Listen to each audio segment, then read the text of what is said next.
Treasurer Kennedy earlier, and I'm sure everyone watched his Thursday night Republican response, whatever it was. But he referenced in there $900 million in fraud, waste, abuse within the Medicaid system.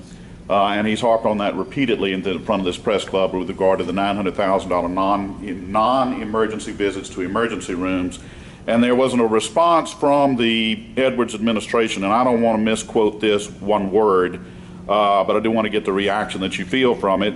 It says, and I quote, "Treasurer Kennedy is correct about Medicaid fraud, but he grossly overestimates the possible savings." Bob Johannesson, Press Secretary of Louisiana's Department of Health and Hospitals, said, "The 10% fraud figure that he attributes to CMS includes not only fraud, but also waste and abuse." And that's exactly what he has said in here, emergency room abuse. This, to me, is one of the weakest counter-arguments to what he has said I can imagine. So what would you say to taxpayers who said, if we've now had a ready admission that we've got $900 million of fraud, waste, abuse, whatever you want to classify it as, don't come and talk to me about tax increases. We don't want to hear it. How would you, because there are constituents out there who feel that way. So what would be your response to that?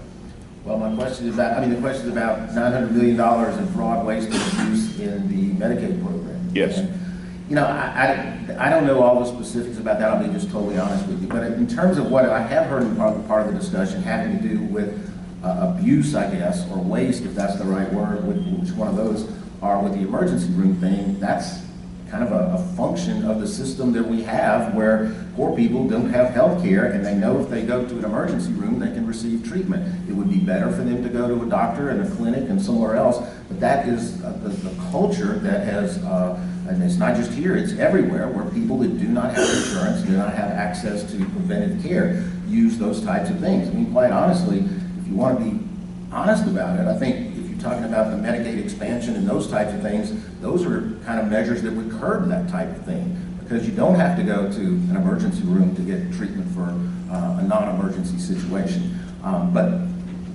hospitals are obligated to see people when they come into emergency rooms, and I think that's all part of the equation. But I will say this, if there is that much out there, well, obviously that's something that they need to be doing, but it just strikes me as interesting that over the last several years with the same legislature by and large and a conservative, fiscal conservative governor, they haven't been able to figure that out either. Well, can I have a quick follow-up? Sure. Then?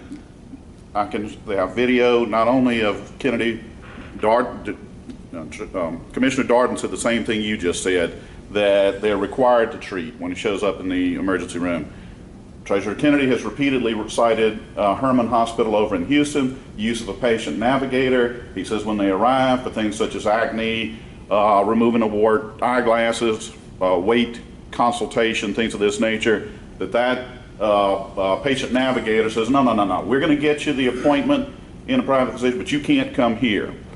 Is what Houston's, if that's accurate, I mean, I've got some people from the block who say that it is required, that you have to treat them.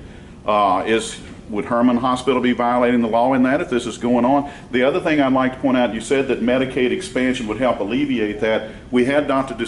Bustani here last week. He said quite the opposite, that if you do not have an increase in the physician reimbursement rates, that all you're going to do is add to the emergency room problem that already exists. So I'll let you elaborate. Well, there are a lot of points there. I don't know where to begin. In terms of the Medicaid expansion, I don't see how it makes the problem worse. If anything, it would make it the same. I don't see how it makes it worse. But the fact is, we have Medicaid. We have a lot of people that utilize Medicaid. We have a lot of physicians that see patients that take Medicaid. So, they can deal with whatever they do in terms of the reimbursements. But, a lot of these folks are not getting compensated for seeing some of these folks that they see. A lot of physicians do a lot of uncompensated care. Even if Medicaid is a lower reimbursement than private insurance, it's still a reimbursement over not receiving any compensation whatsoever. I don't remember what the other... Well, you pretty well the other thing was whether or not it is legal to turn someone away and say, look, we'll schedule an appointment at a private care physician. And the reason that Dr. Bustani says this is going to magnify the problem, it's basically the equivalent of saying, look, I'm going to give out 400,000 free tickets to Tiger Stadium when you know full well it only seats 100,000. when they can't, and that's the shortage of physicians who will treat Medicaid patients, and the only way to solve that is to raise the reimbursement rates, which nobody's talking about doing, at least that I've heard. And when you don't raise those reimbursement rates, that's when they say, oh, I've got Medicaid now, I'm going to the emergency room. And that's why he says it's going to, and Governor Edwards made it a simple, oh, this is a no-brainer, we should do this. And you know, there are others that contend it's not so easy as all that.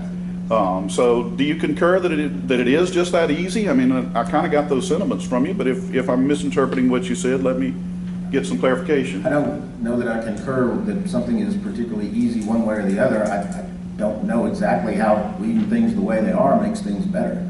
That's just, I mean, we have a large population of folks that are low income, 20-something% below the poverty line, and other types of measurements actually put the real number much higher than that. So, if we treat them in one situation, it seems like, I mean, if we don't treat them in one, we're going to treat them in another situation, and we probably should have a little concern for those individuals as well.